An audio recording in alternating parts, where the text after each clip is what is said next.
Tales to Terrify.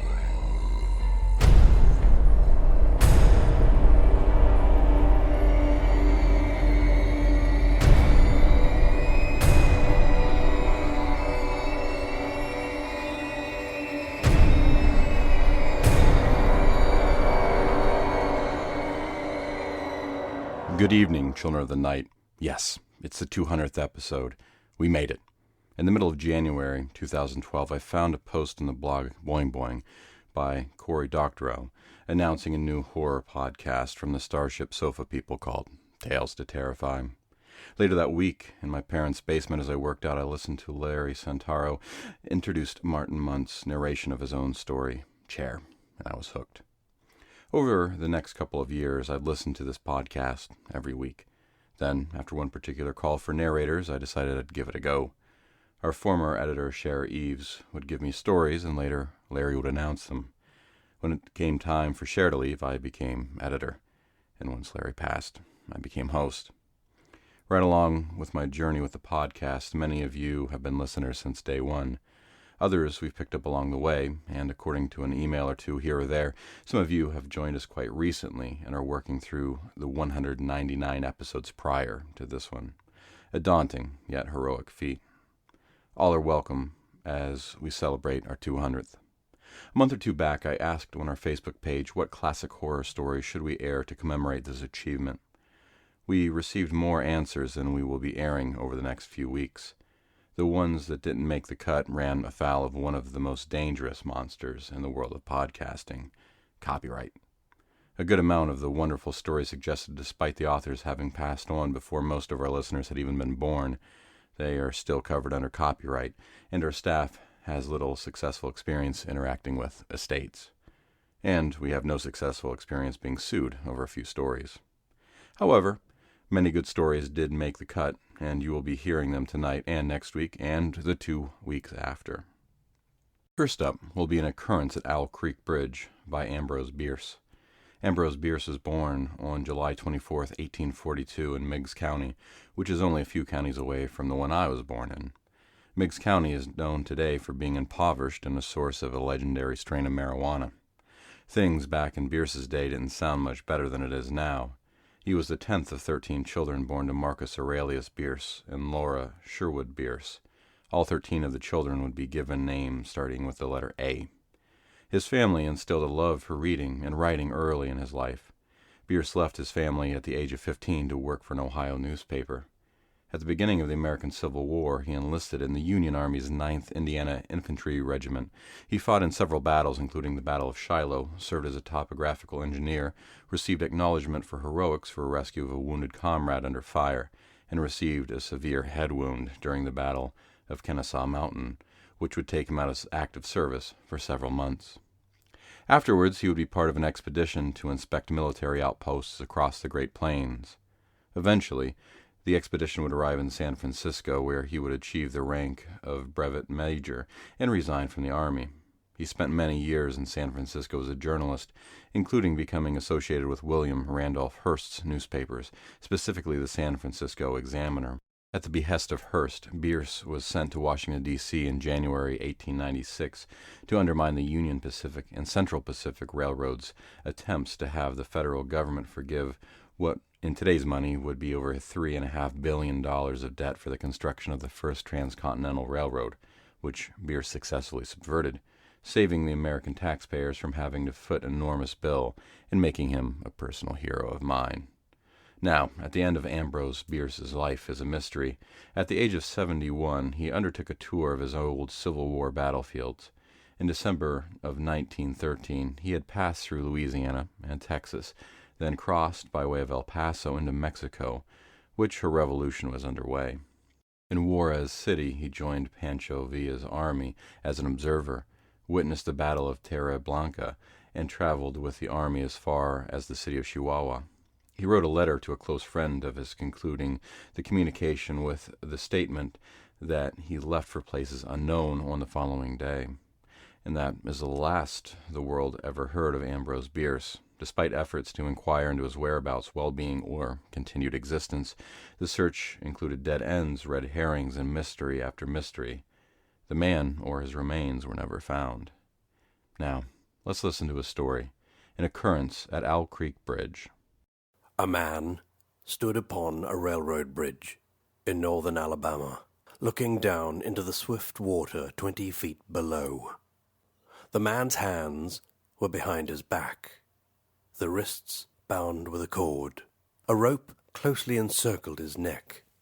It was attached to a stout cross timber above his head, and the slack fell to the level of his knees.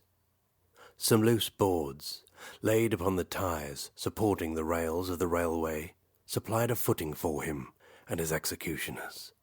2 private soldiers of the Federal Army, directed by a sergeant who in civil life may have been a deputy sheriff. At a short remove, upon the same temporary platform, was an officer in the uniform of his rank, armed. He was a captain. A sentinel at each end of the bridge stood with his rifle in the position known as support. That is to say, vertical in front of the left shoulder, the hammer resting on the forearm, thrown straight across the chest. A formal and unnatural position, enforcing an erect carriage of the body. It did not appear to be the duty of these 2 men to know what was occurring at the center of the bridge. They merely blockaded the 2 ends of the foot-planking that traversed it. Beyond one of the sentinels, nobody was in sight. The railroad ran straight away into a forest for 100 yards. Then, curving, was lost to view. Doubtless there was an outpost farther along. The other bank of the stream was open ground, a gentle slope topped with a stockade of vertical tree trunks, loopholed for rifles, with a single embrasure through which protruded the muzzles of a brass cannon commanding the bridge. Midway up the slope, between the bridge and fort, were the spectators, a single company of infantry, in line at parade rest, the butts of their rifles on the ground, the barrels inclining slightly backwards against the right shoulder, the hands crossed upon the stock. A lieutenant stood at the right of the line, the point of his sword upon the ground, his left hand resting upon his right. Excepting the group of 4 at the center of the bridge, not a man moved. The company faced the bridge, staring stonily, motionless. The sentinels facing the banks of the stream might have been statues to adorn the bridge. The captain stood with folded arms, silent, observing the work of his subordinates, but making no sign. Death is a dignitary who, when he comes announced, is to be received with formal manifestations of respect, even by those most familiar with him. In the code of military etiquette, silence and fixity are forms of deference. The man who was engaged in being hanged was apparently about 35 years of age. He was a civilian, if one might judge from his habit, which was that of a planter. His features were good, a straight nose, firm mouth, broad forehead, from which his long dark hair was combed straight back to the collar of his well-fitting frock coat. He wore a moustache and a pointed beard, but no whiskers. His eyes were large and dark grey, and had a kindly expression which one would hardly have expected in one whose neck was in the hemp. Evidently, this was no vulgar assassin. The liberal military code makes provision for hanging many kinds of persons, and gentlemen are not excluded. The preparations being complete, the 2 private soldiers stepped aside, and each drew away the plank upon which he had been standing. The sergeant turned to the captain, saluted, and placed himself immediately behind that officer, who in turn moved apart 1 pace. These movements left the condemned man and the sergeant standing on the 2 ends of the same plank, which spanned 3 of the cross ties of the bridge. The end upon which the civilian stood almost, but not quite, reached a 4th. This plank had been held in place by the weight of the captain. It was now held by that of the sergeant. At a signal from the former, the latter would step aside, the plank would tilt, and the condemned man go down between two ties. The arrangement commended itself to his judgment as simple and effective. His face had not been covered, nor his eyes bandaged.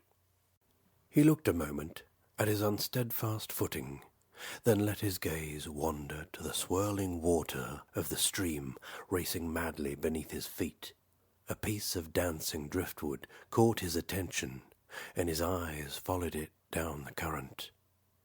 How slowly it appeared to move. What a sluggish stream.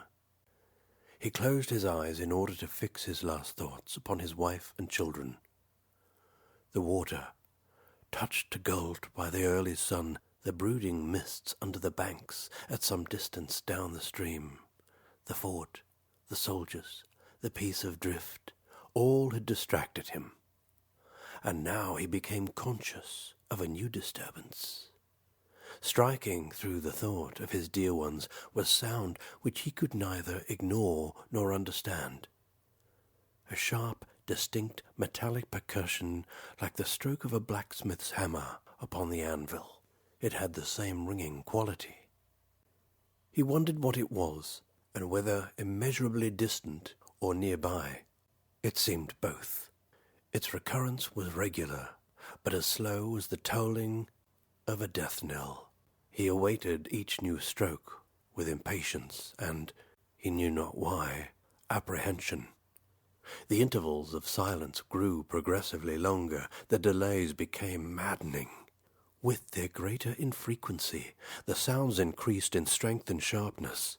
They hurt his ear, like the thrust of a knife. He feared he would shriek. What he heard was the ticking of his watch. He unclosed his eyes and saw again the water below him. If I could free my hands, he thought, I might throw off the noose and spring into the stream. By diving, I could evade the bullets and, swimming vigorously, reach the bank, take to the woods, and get away home. My home, thank God, is as yet outside their lines. My wife and the little ones are still beyond the invaders' farthest advance. As these thoughts, which have here to be set down in words, were flashed into the doomed man's brain rather than evolved from it, the captain nodded to the sergeant. The sergeant stepped aside. Peyton Farquhar was a well-to-do planter of an old and highly respected Alabama family. Being a slave owner, and like other slave owners a politician, he was naturally an original secessionist, and ardently devoted to the Southern cause.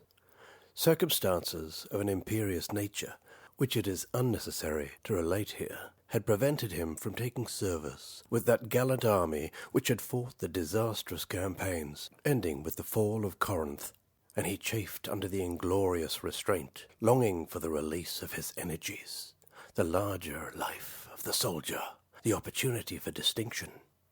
That opportunity, he felt, would come, as it comes to all in wartime. Meanwhile he did what he could. No service was too humble for him to perform in the aid of the South. No adventure too perilous for him to undertake if consistent with the character of a civilian who was at heart a soldier, and who, in good faith and without too much qualification, assented to at least a part of the frankly villainous dictum that all is fair in love and war. One evening, while Farquhar and his wife were sitting on a rustic bench near the entrance to his grounds, a grey-clad soldier rode up to the gate and asked for a drink of water.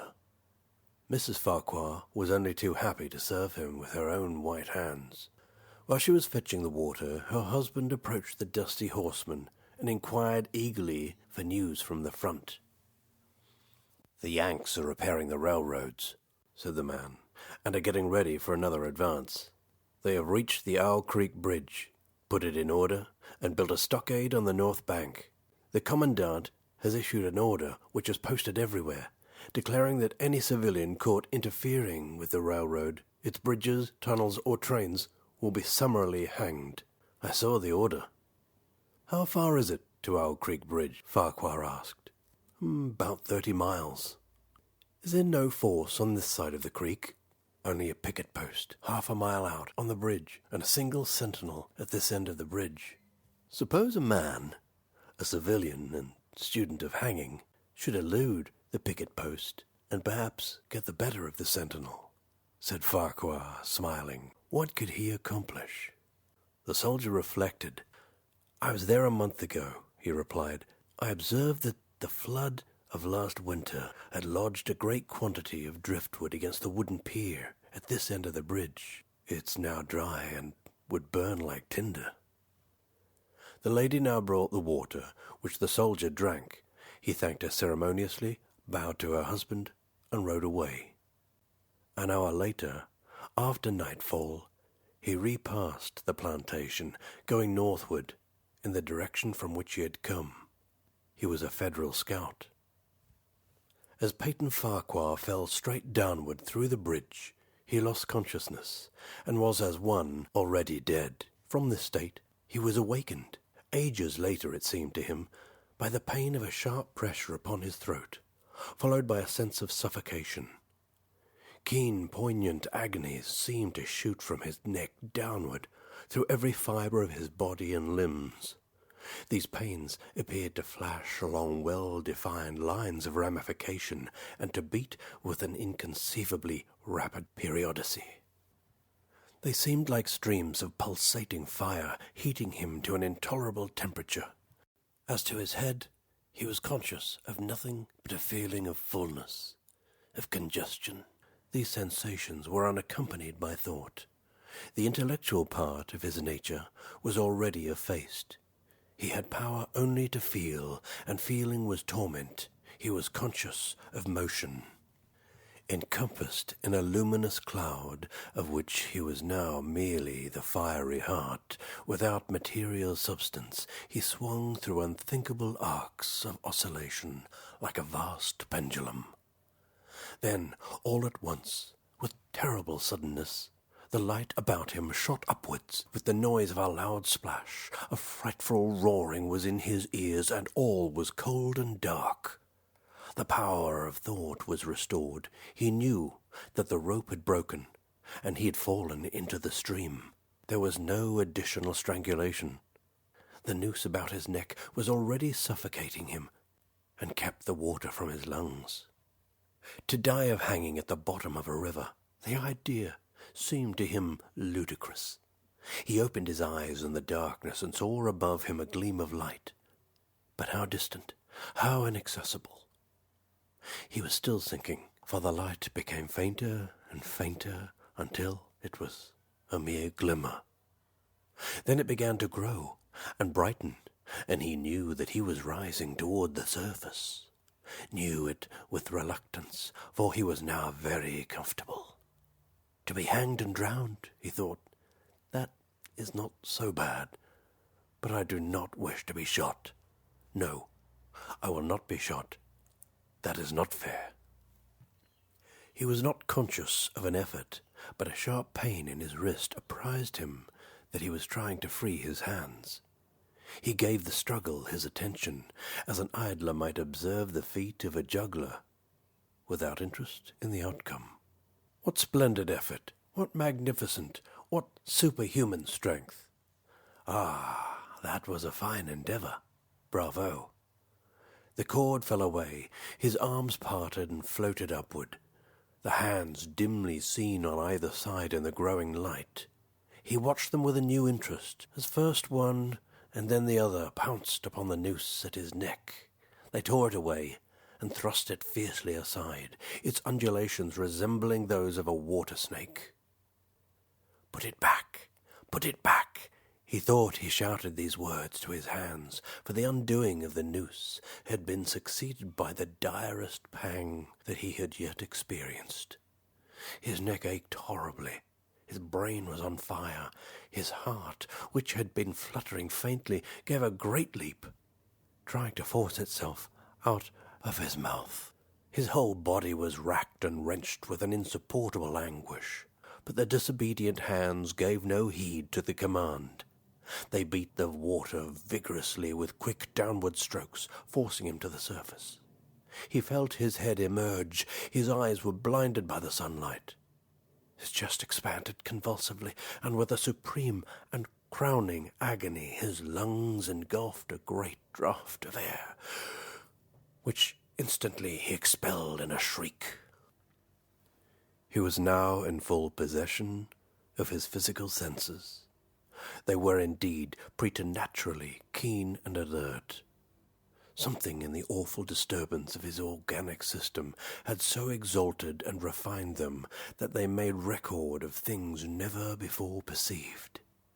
He felt the ripples upon his face and heard their separate sounds as they struck. He looked at the forest on the bank of the stream, saw the individual trees, the leaves and the veining of each leaf. He saw the very insects upon them, the locusts, the brilliant-bodied flies, the grey spiders, stretching their webs from twig to twig.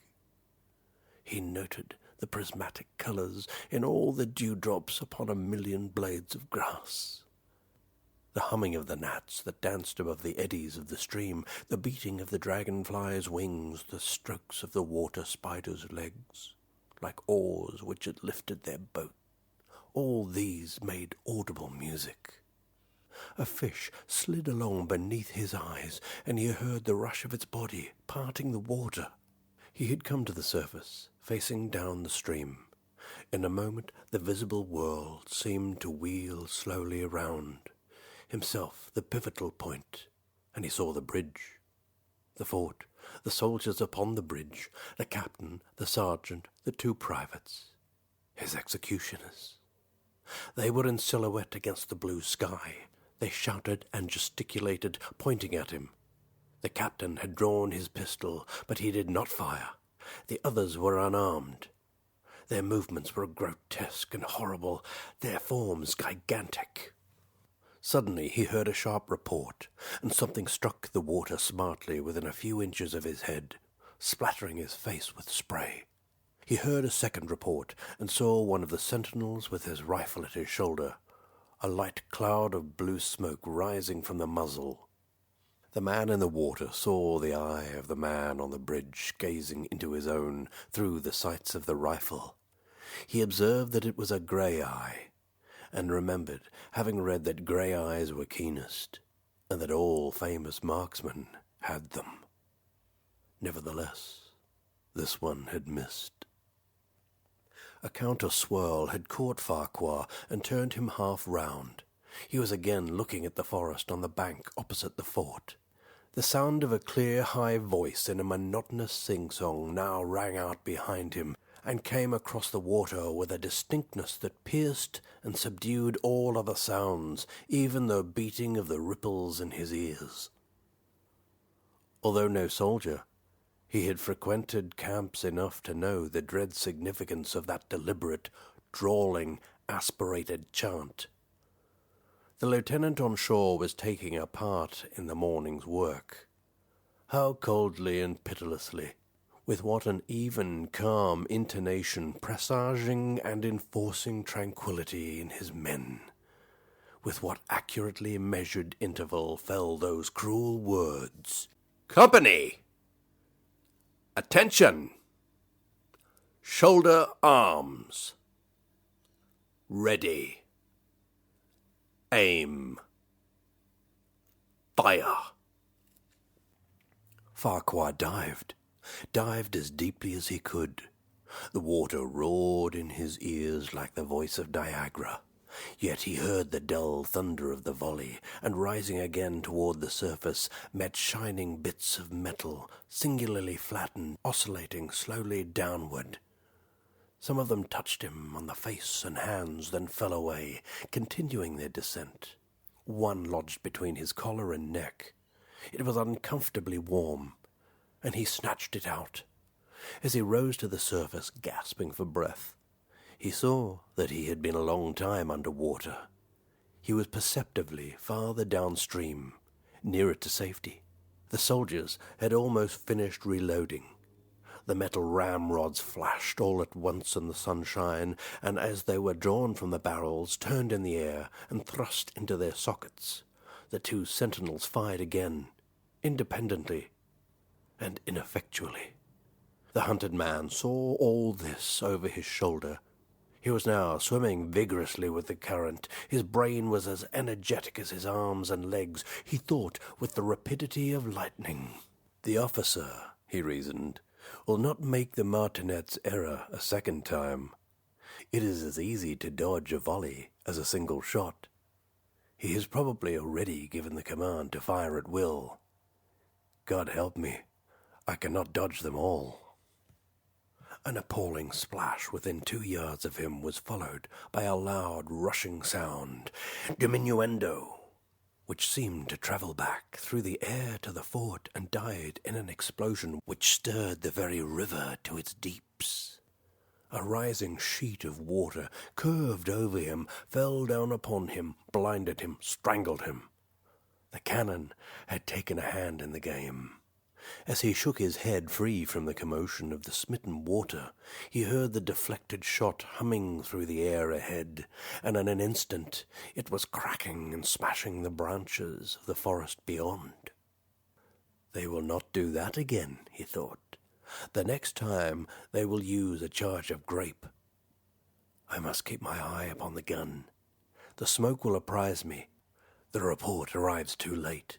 It lags behind the missile. That is a good gun. Suddenly he felt himself whirled around and round, spinning like a top. The water, the banks, the forest, the now distant bridge, fort and men, all commingled and blurred. Objects were represented by only their colours. Circular, horizontal streaks of colour, that was all he saw. He had been caught in a vortex and was being whirled on with a velocity of advance and gyration that made him giddy and sick. In a few moments he was flung upon the gravel at the foot of the left bank of the stream, the southern bank, and behind a projecting point which concealed him from his enemies. The sudden arrest of his motion, the abrasion of one of his hands on the gravel, restored him, and he wept with delight. He dug his fingers into the sand, threw it over himself in handfuls, and audibly blessed it. It looked like diamonds, rubies, emeralds. He could think of nothing beautiful which it did not resemble. The trees upon the bank were giant garden plants. He noted a definite order in their arrangement, inhaled the fragrance of their blooms. A strange roseate light shone through the spaces among their trunks, and the wind made in their branches the music of Aeolian harps. He had not wished to perfect his escape. He was content to remain in that enchanting spot until retaken. A whiz and a rattle of grape-shot among the branches high above his head roused him from his dream. The baffled cannoneer had fired him a random farewell. He sprang to his feet, rushed up the sloping bank, and plunged into the forest. All that day he travelled, laying his course by the rounding sun. The forest seemed interminable. Nowhere did he discover a break in it, not even a woodsman's road. He had not known that he lived in so wild a region. There was something uncanny in the revelation. By nightfall, he was fatigued, footsore, famished. The thought of his wife and children urged him on. At last he found a road which led him in what he knew to be the right direction. It was as wide and straight as a city street, yet it seemed untravelled. No fields bordered it, no dwelling anywhere. Not so much as the barking of a dog suggested human habitation. The black bodies of the trees formed a straight wall on both sides, terminating on the horizon in a point, like a diagram in a lesson in perspective. Overhead, as he looked up through this rift in the wood, shone great golden stars, looking unfamiliar and grouped in strange constellations. He was sure they were arranged in some order which had a secret and malign significance. The wood on either side was full of singular noises, among which, once, twice, and again, he distinctly heard whispers in an unknown tongue. His neck was in pain, and lifting his hand to it found it horribly swollen. He knew it had a circle of black where the rope had bruised it. His eyes felt congested. He could no longer close them. His tongue was swollen with thirst. He relieved its fever by thrusting it forward from between his teeth into the cold air. How softly the turf had carpeted the untravelled avenue. He could no longer feel the roadway beneath his feet. Doubtless, despite his suffering, he had fallen asleep while walking, for now he sees another scene. Perhaps he has merely recovered from a delirium. He stands at the gate of his own home.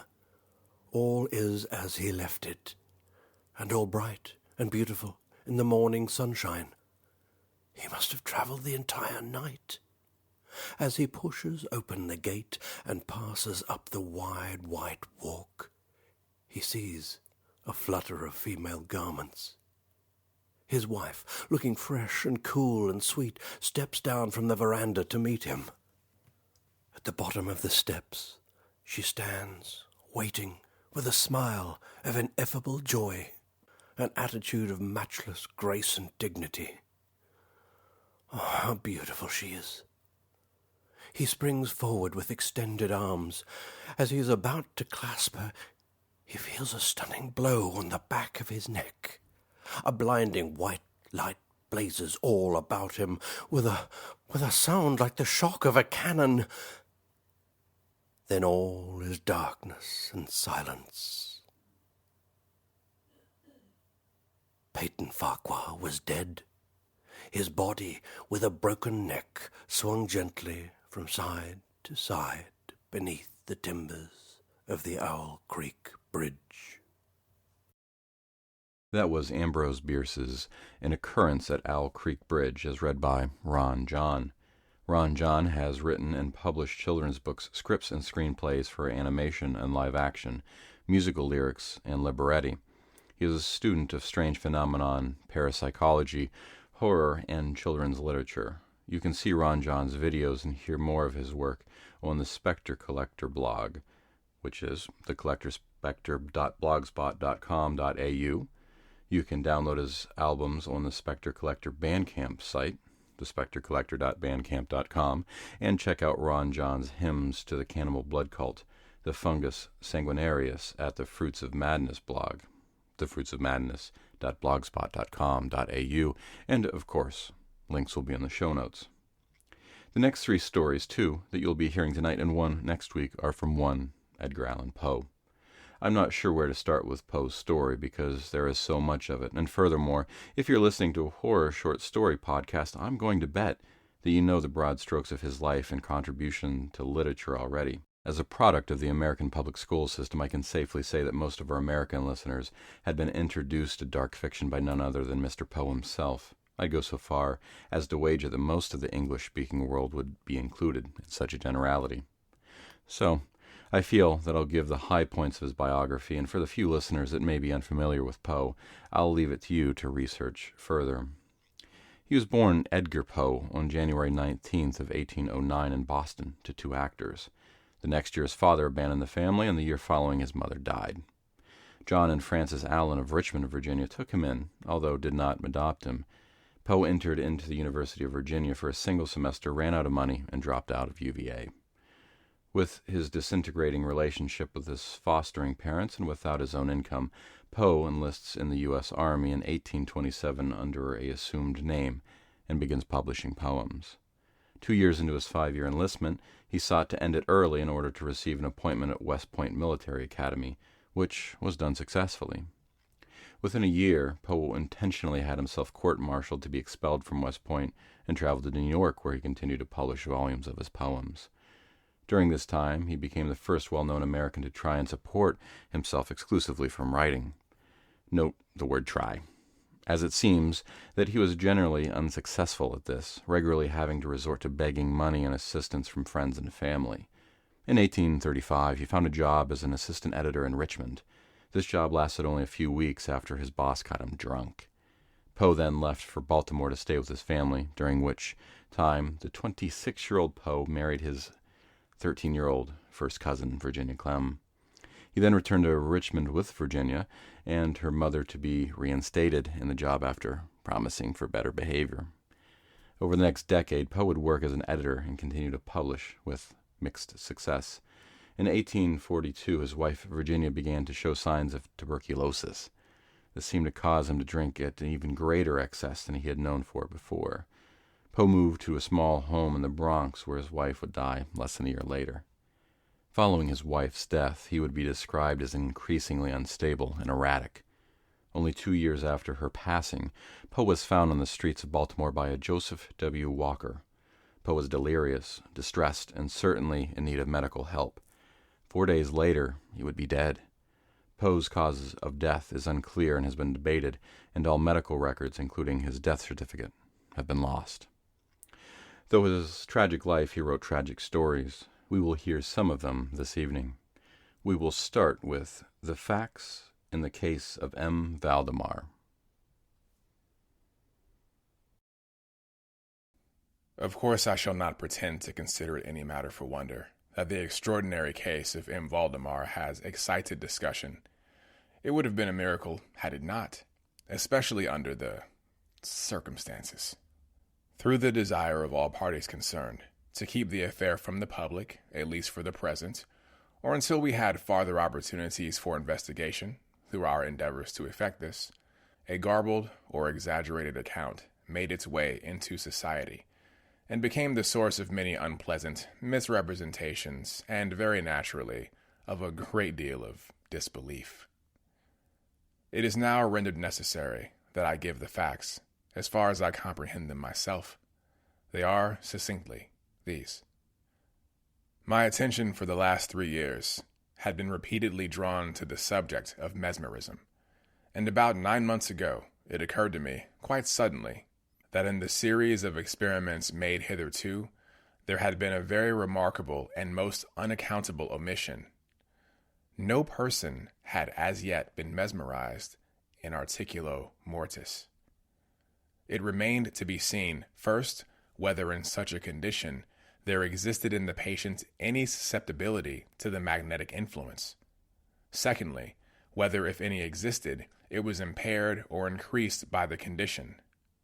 Thirdly, to what extent or for how long a period the encroachments of death might be arrested by the process. There were other points to be ascertained, but these most excited my curiosity, the last in especial, from the immensely important character of its consequences. In looking around me for some subject by whose means I might test these particulars, I was brought to think of my friend, M. Ernest Valdemar, the well-known compiler of the Bibliotheca Forensica, and author, under the nom de plume of Issachar Marx, of the Polish versions of Wallenstein and Gargantua. M. Valdemar, who has resided principally at Harlem, New York, since the year 1839, is, or was, particularly noticeable for the extreme spareness of his person. His lower limbs much resembling those of John Randolph, and also for the whiteness of his whiskers, in violent contrast to the blackness of his hair. The latter, in consequence, being very generally mistaken for a wig.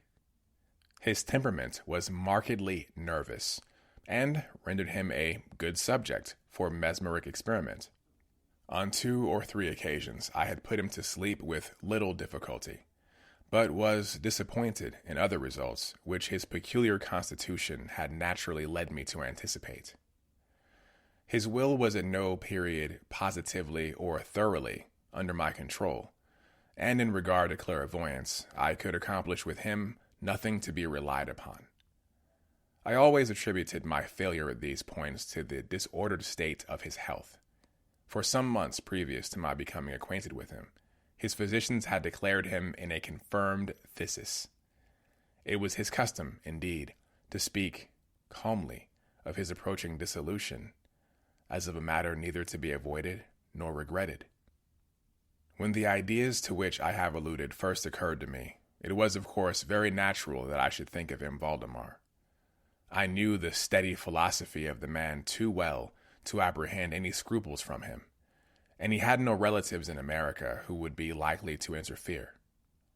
I spoke to him frankly upon the subject, and to my surprise, his interest seemed vividly excited. I say to my surprise, for although he had always yielded his person freely to my experiments, he had never before given me any tokens of sympathy with what I did. His disease was of that character which would admit of exact calculation in respect to the epoch of its termination in death, and it was finally arranged between us that he would send for me about 24 hours before the period announced by his physicians as that of his decease. It is now rather more than 7 months since I received from M. Valdemar himself the subjoined note. My dear P., you may as well come now. Doctors D and F are agreed that I cannot hold out beyond tomorrow midnight, and I think they have hit the time very nearly. Valdemar. I received this note within half an hour after it was written, and in 15 minutes more I was in the dying man's chamber. I had not seen him for 10 days, and was appalled by the fearful alteration which the brief interval had wrought in him. His face wore a leaden hue. His eyes were utterly lusterless, and the emaciation was so extreme that the skin had been broken through by the cheekbones. His expectoration was excessive. The pulse was barely perceptible. He retained, nevertheless, in a very remarkable manner, both his mental power and a certain degree of physical strength. He spoke with a distinctness, took some palliative medicines without aid, and, when I entered the room, was occupied in penciling memoranda in a pocketbook. He was propped up in the bed by pillows. Doctors D and F were in attendance. After pressing Valdemar's hand, I took these gentlemen aside and obtained from them the minute account of the patient's condition. The left lung had been for 18 months in a semi-osseous or cartilaginous state, and was of course entirely useless for all purposes of vitality. The right in its upper portion was also partially, if not thoroughly ossified, while the lower region was merely a mass of purulent tubercles, running one into another. Several extensive perforations existed, and at one point, permanent adhesion to the ribs had taken place. These appearances in the right lobe were of comparatively recent date. The ossification had proceeded with very unusual rapidity. No sign of it had been discovered a month before, and the adhesion had only been observed during the 3 previous days. Independently of the phthisis, the patient was suspected of an aneurysm of the aorta. But on this point, the osseous symptoms rendered an exact diagnosis impossible. It was the opinion of both physicians that M. Valdemar would die about midnight on the morrow. It was then 7 o'clock on Saturday evening. On quitting the invalid's bedside to hold conversation with myself, the doctors had bidden him a final farewell. It had not been their intention to return, but, at my request, they agreed to look in upon the patients about 10 the next night. When they had gone, I spoke freely with M. Valdemar on the subject of his approaching dissolution, as well as, more particularly, of the experiment proposed. He still professed himself quite willing, and even anxious to have it made, and urged me to commence it at once. A male and a female nurse were in attendance, but I did not feel myself altogether at liberty to engage in a task of this character with no more reliable witnesses than these people, in the case of a sudden accident might prove. I therefore postponed operations until about 8 the next night, when the arrival of a medical student with whom I had some acquaintance, a Mr. Theodore L., relieved me from my farther embarrassment. It had been my design originally to wait for the physicians, but I was induced to proceed, first by the urgent entreaties of M. Valdemar, and secondly by my conviction that I had not a moment to lose, as he was evidently sinking fast. Mr. L was so kind as to accede my desire that he would take notes of all that occurred, and it is from his memoranda that what I now have to relate is, for the most part, either condensed or copied verbatim. I waited until about 5 minutes of 8, when, taking the patient's hand, I begged him to state as distinctly as he could to Mr. L whether he, M. Valdemar, was entirely willing that I should make the experiments of mesmerizing him in his then condition. He replied feebly, yet quite audibly, "Yes, I wish to be. I fear you have mesmerized," adding immediately afterwards, "deferred it too long." When he spoke thus, I commenced the passes which I had already found most effectual in subduing him. He was evidently influenced with the first lateral stroke of my hand across his forehead, but although I exerted all my powers, no further perceptible effect was induced until some minutes after 10 o'clock, when Doctors D and F called, according to the appointment. I explained to them, in a few words, what I designed, and as they opposed no objection, saying that the patient was already in the death agony, I proceeded without hesitation, exchanging, however, the lateral passes for downward ones, and directing my gaze entirely into the right eye of the sufferer. By this time his pulse was imperceptible, and his breathing was stertorous, and at intervals of half a minute. This condition was nearly unaltered for a quarter of an hour. At the expiration of this period, however, a natural, although very deep, sigh escaped the bosom of the dying man, and the stertorous breathing ceased. That is to say, its stertorousness was no longer apparent. The intervals were undiminished. The patient's extremities were of an icy coldness. At 5 minutes before 11, I perceived unequivocal signs of the mesmeric influence. The glassy roll of the eye was changed for that expression of uneasy inward examination, which is never seen except in cases of sleepwalking, and which it is quite impossible to mistake. With a few rapid lateral passes, I made the lids quiver as in incipient sleep, and with a few more I closed them altogether.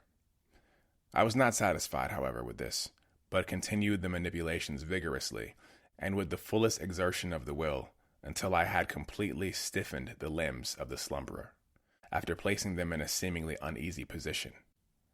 The legs were at full length, the arms were nearly so, and reposed on the bed at a moderate distance from the loin. The head was very slightly elevated. When I had accomplished this, it was fully midnight, and I requested the gentlemen present to examine M. Valdemar's condition. After a few experiments, they admitted him to be in an unusually perfect state of mesmeric trance. The curiosity of both the physicians was greatly excited. Dr. D resolved at once to remain with the patient all night, while Dr. F took leave with a promise to return at daybreak. Mr. L and the nurses remained. We left M. Valdemar entirely undisturbed until about 3 o'clock in the morning, when I approached him and found him in precisely the same condition as when Dr. F went away. That is to say, he lay in the same position, the pulse was imperceptible, the breathing was gentle, scarcely noticeable unless through the application of a mirror to the lips. The eyes were closed naturally, and the limbs were as rigid and as cold as marble. Still, the general appearance was certainly not that of death. As I approached, M. Valdemar made a kind of half-effort to influence his right arm into pursuit of my own, as I passed the latter gently to and fro above his person. In such experiments with this patient, I had never perfectly succeeded before, and assuredly I had little thought of succeeding now. But to my astonishment, his arm very readily, although feebly, followed every direction I assigned it with mine. I determined to hazard a few words of conversation. "M. Valdemar," I said, "are you asleep?" He made no answer, but I perceived a tremor about the lips, and was thus induced to repeat the question again and again. At its third repetition, his whole frame was agitated by a very slight shivering. The eyelids unclosed themselves so far as to display a white line of the ball.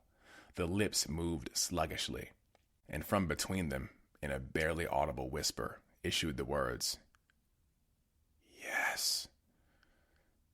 Asleep now. Do not wake me. Let me die so." I here felt the limbs and found them as rigid as ever. The right arm, as before, obeyed the direction of my hand. I questioned the sleep-waker again. "Do you still feel pain in the breast, Valdemar?" The answer now was immediate, but even less audible than before. "No pain. I am dying." I did not think it advisable to disturb him farther just then, and nothing more was said or done until the arrival of Dr. F., who came a little before sunrise and expressed unbounded astonishment at finding the patient still alive. After feeling the pulse and applying a mirror to the lips, he requested me to speak to the sleep-waker again. I did so, saying, "Valdemar, do you still sleep?" As before, some minutes elapsed ere a reply was made, and during the interval the dying man seemed to be collecting his energies to speak. At my fourth repetition of the question, he said very faintly, almost inaudibly, "Yes, still asleep, dying." It was now the opinion, or rather the wish of the physicians, that Valdemar should be suffered to remain undisturbed in his present apparently tranquil condition until death should supervene.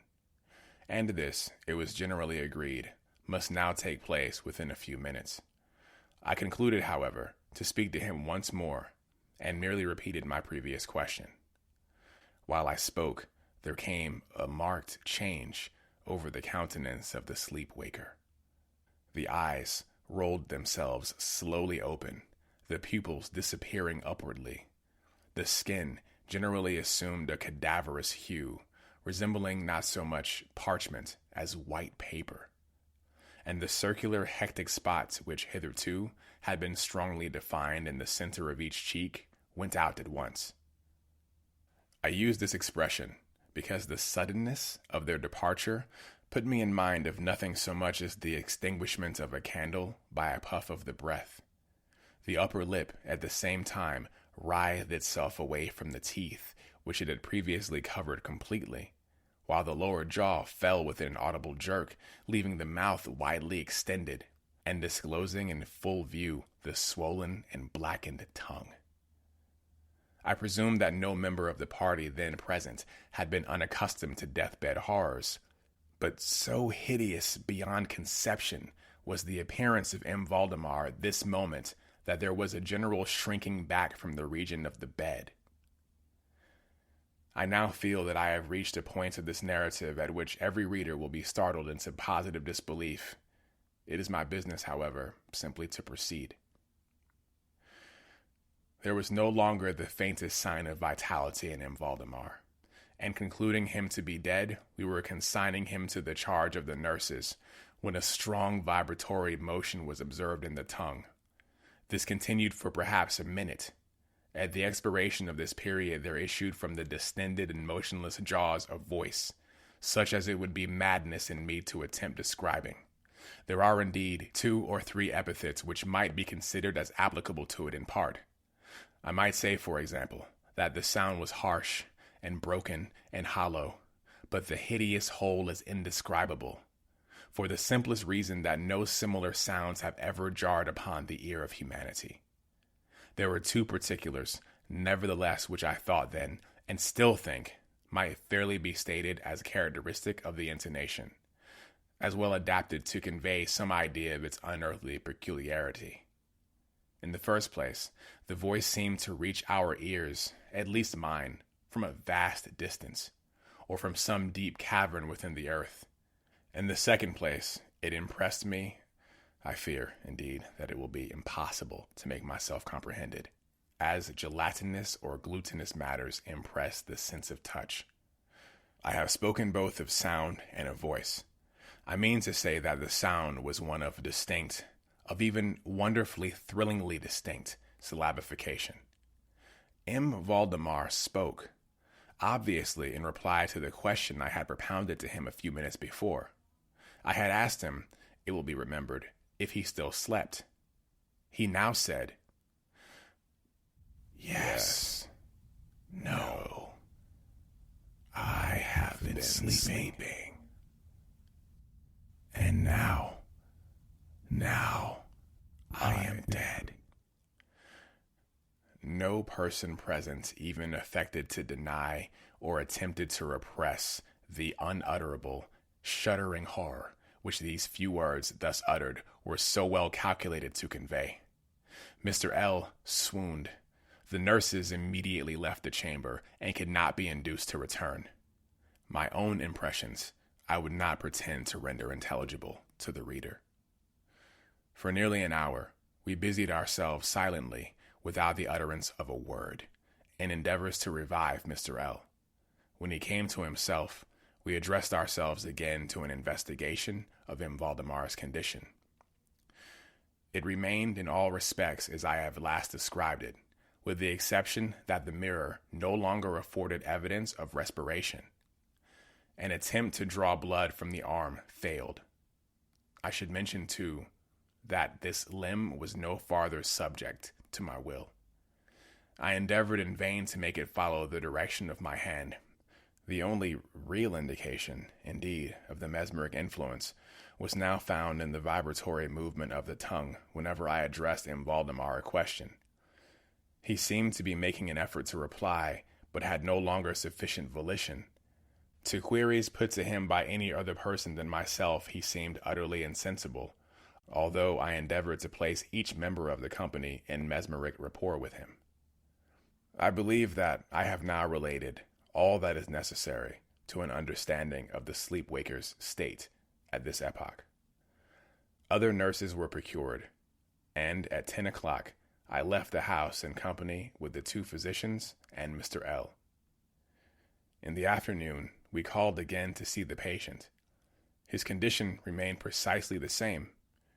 We had now some discussion as to the propriety and feasibility of awakening him, but we had little difficulty in agreeing that no good purpose would be served by so doing. It was evident that, so far, death, or what is usually termed death, had been arrested by the mesmeric process.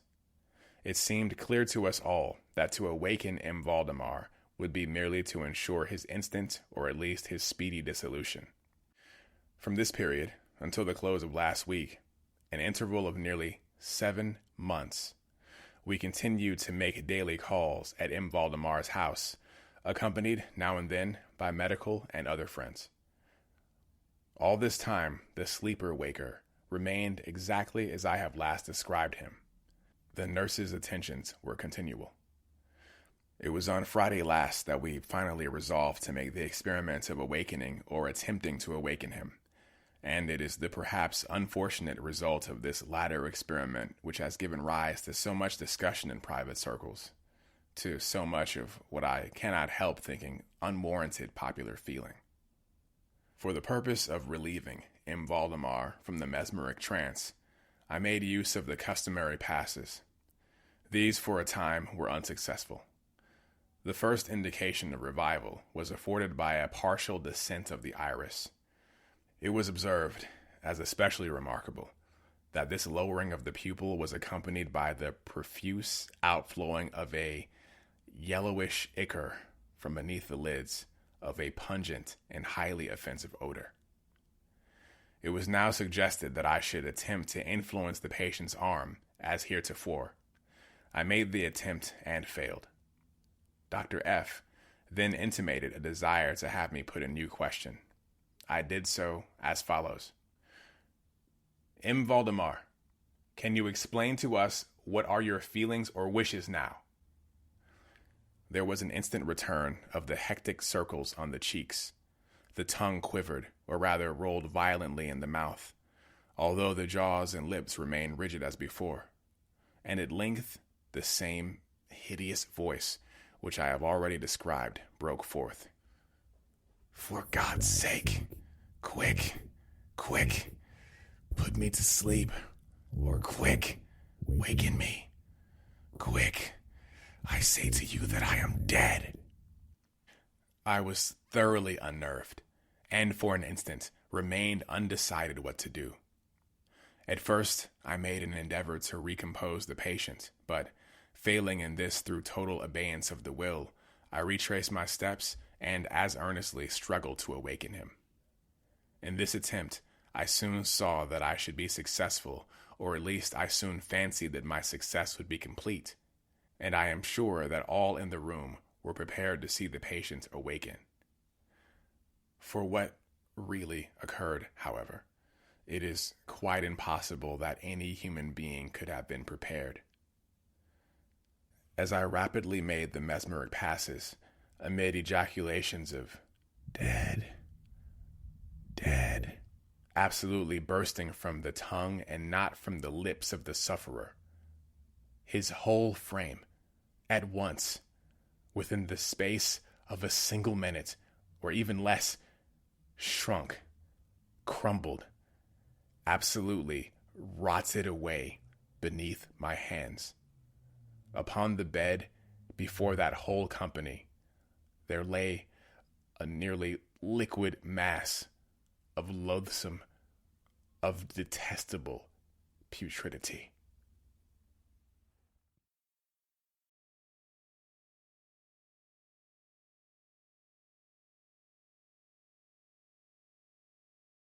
That was Edgar Allan Poe's Facts in the Case of M. Valdemar, as read by Chioke, Ayodele. Chioke is a professor of African American Studies in Richmond, Virginia. He has worked in public radio, most recently as a producer for Backstory with the American History Guys, and he loves horror.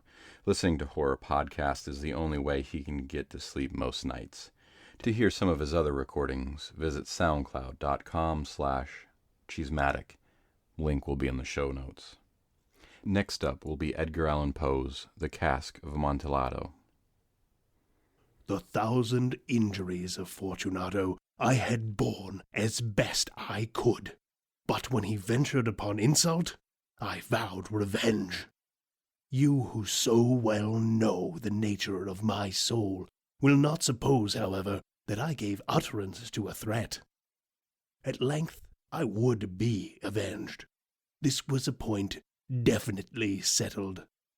But the very definitiveness with which it was resolved precluded the idea of risk. I must not only punish, but punish with impunity. A wrong is unredressed when retribution overtakes its redresser. It is equally unredressed when the avenger fails to make himself felt as such to him who has done the wrong. It must be understood that neither by word nor deed had I given Fortunato cause to doubt my good will. I continued, as was my wont, to smile in his face, and he did not perceive that my smile now was at the thought of his immolation. He had a weak point, this Fortunato. Although in other regards he was a man to be respected, and even feared, he prided himself on his connoisseurship in wine. Few Italians have the true virtuoso spirit. For the most part, their enthusiasm is adopted to suit the time and opportunity, to practice imposture upon the British and Austrian millionaires. In painting and gemmery, Fortunato, like his countrymen, was a quack. But in the matter of old wines, he was sincere. In this respect I did not differ from him materially. I was skillful in the Italian vintages myself, and bought largely whenever I could. It was about dusk one evening, during the supreme madness of the carnival season, that I encountered my friend. He accosted me with excessive warmth, for he had been drinking much. The man wore motley. He had on a tight-fitting party-striped dress, and his head was surmounted by the conical cap and bells. I was so pleased to see him that I thought I should never have done wringing his hand. I said to him, "My dear Fortunato, you are luckily met. How remarkably well you look today. But I have received a pipe of what passes for Amontillado, and I have my doubts. How? Said he. Amontillado? A pipe? Impossible. And in the middle of the carnival? I have my doubts, I replied, and I was silly enough to pay the full Amontillado price without consulting you in the matter. You were not to be found, and I was fearful of losing a bargain. Amontillado? I have my doubts. Amontillado, and I must satisfy them. Amontillado. As you are engaged, I am on my way to Lucchesi. If anyone has a critical turn, it is he. He will tell me Lucchesi cannot tell Amontillado from sherry. And yet some fools will have it that his taste is a match for your own. Come, let us go. Whither? To your vaults. My friend, no. I will not impose upon your good nature. I perceive you have an engagement. Lucchesi, I have no engagement. Come. My friend, no. It is not the engagement, but the severe cold with which I perceive you are afflicted. The vaults are insufferably damp. They are encrusted with nitre. Let us go, nevertheless. The cold is merely nothing. Amontillado. You have been imposed upon. And as for Lucchesi, he cannot distinguish sherry from Amontillado. Thus speaking, Fortunato possessed himself of my arm, putting on a mask of black silk and drawing a roquelaire closely about my person. I suffered him to hurry me to my palazzo. There were no attendants at home.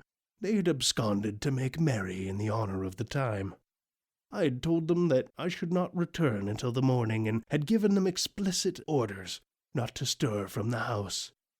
These orders were sufficient, I well knew, to ensure their immediate disappearance, one and all, as soon as my back was turned. I took from their sconces 2 flambeaux, and giving one to Fortunato, bowed him through several suites of rooms to the archway that led into the vaults. I passed down a long and winding staircase, requesting him to be cautious as he followed. We came at length to the foot of the descent, and stood together on the damp ground of the catacombs of the Montresors. The gait of my friend was unsteady, and the bells upon his cap jingled as he strode. "The pipe," said he. "It is farther on," said I. "But observe the white webwork which gleams from these cavern walls." He turned towards me, and looked into my eyes with 2 filmy orbs that distilled the rheum of intoxication. "Nitre?" he asked at length. "Nitre," I replied. "How long have you had that cough?"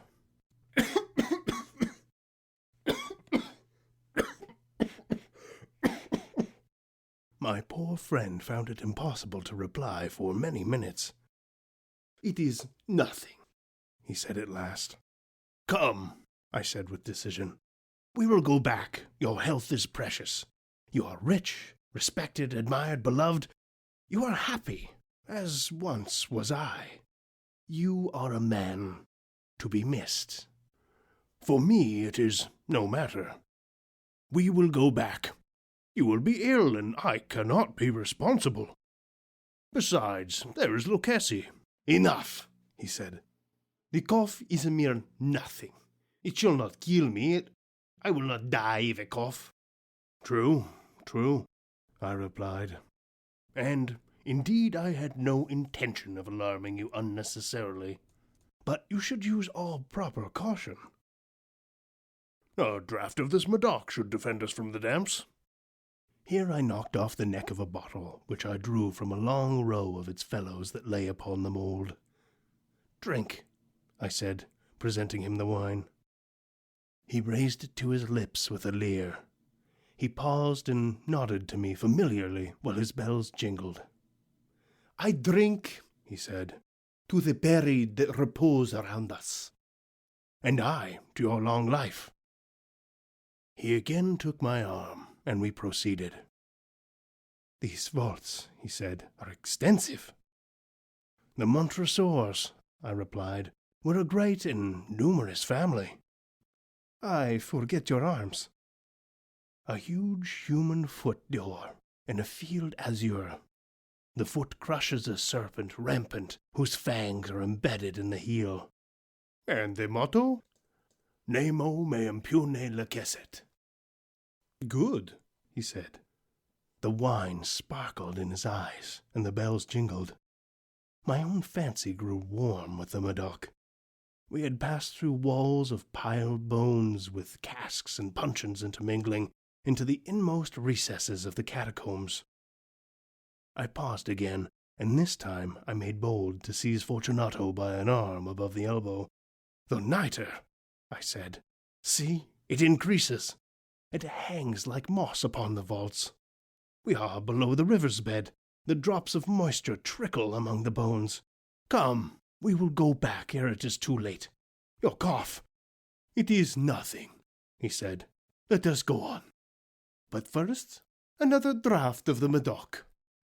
I broke and reached him a flagon of de Grave. He emptied it at a breath. His eyes flashed with a fierce light. He laughed and threw the bottle upwards with a gesticulation I did not understand. I looked at him in surprise.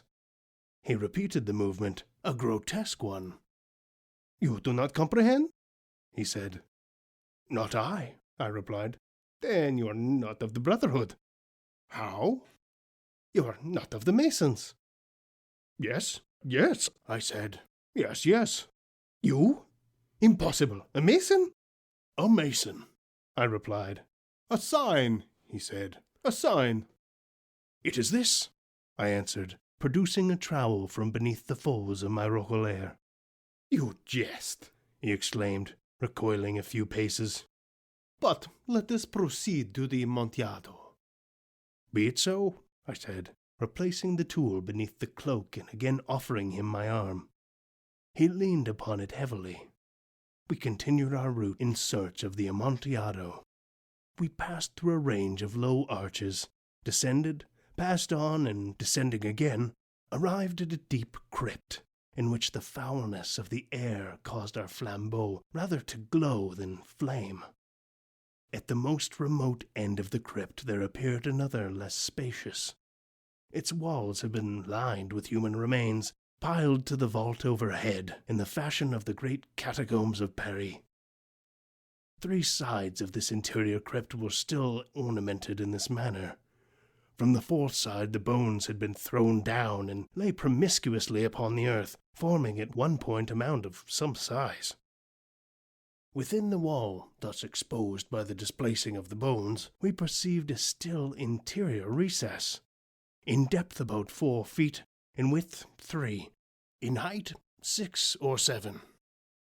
It seemed to have been constructed for no especial use within itself, but formed merely the interval between 2 of the colossal supports of the roof of the catacombs, and was backed by one of their circumscribing walls of solid granite. It was in vain that Fortunato, uplifting his dull torch, endeavored to pry into the depth of the recess. Its termination the feeble light did not enable us to see. "Proceed," I said. "Herein is the Amontillado. As for Lucchesi, he is an ignoramus," interrupted my friend as he stepped unsteadily forward, while I followed immediately at his heels. In an instant he had reached the extremity of the niche, and, finding his progress arrested by the rock, stood stupidly bewildered. A moment more, and I had fettered him to the granite. In its surface were 2 iron staples, distant from each other about 2 feet horizontally. From one of these depended a short chain, from the other a padlock. Throwing the links about his waist, it was but the work of a few seconds to secure it. He was too much astounded to resist. Withdrawing the key, I stepped back from the recess. "Pass your hand," I said, "over the wall. You cannot help feeling the nitre. Indeed, it is very damp. Once more, let me implore you, to return. No? Then I must positively leave you. But I must first render you all the little attentions in my power. The Amontillado! Ejaculated my friend, not yet recovered from his astonishment. True, I replied. The Amontillado. As I said these words, I busied myself along the pile of bones of which I have before spoken. Throwing them aside, I soon uncovered a quantity of building stone and mortar. With these materials, and with the aid of my trowel, I began vigorously to wall up the entrance of the niche. I had scarcely laid the first tier of the masonry when I discovered that the intoxication of Fortunato had, in a great measure, worn off. The earliest indication I had of this was a low, moaning cry from the depth of the recess. It was not the cry of a drunken man. There was then a long, obstinate silence. I laid the second tier, and the third, and the fourth, and then I heard the furious vibrations of the chain. The noise lasted for several minutes, during which, that I might hearken to hear it with more satisfaction, I ceased my labors and sat down upon the bones. When at last the clanking subsided, I resumed the trowel and finished without interruption the fifth, the sixth, and the seventh tier. The wall was now nearly upon a level with my breast. I again paused, and, holding the flambeau over the masonwork, threw a few feeble rays upon the figure within. A succession of loud and shrill screams, bursting suddenly from the throat of the chained form, seemed to thrust me violently back.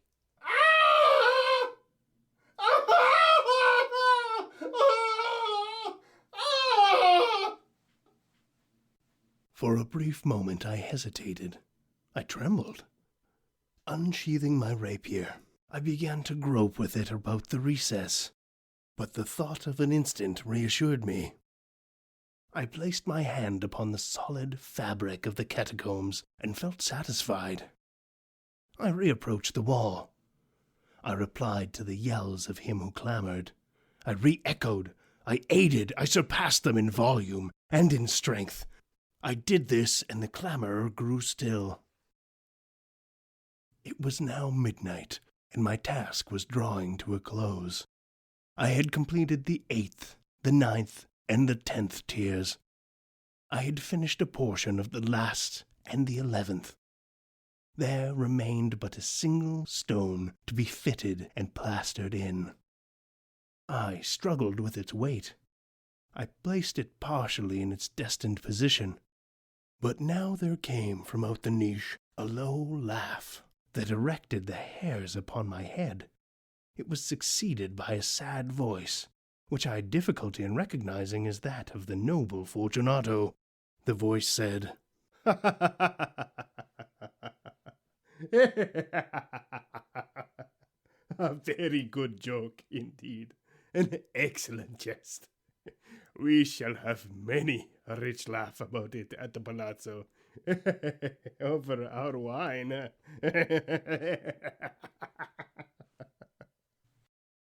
"The Amontillado," I said.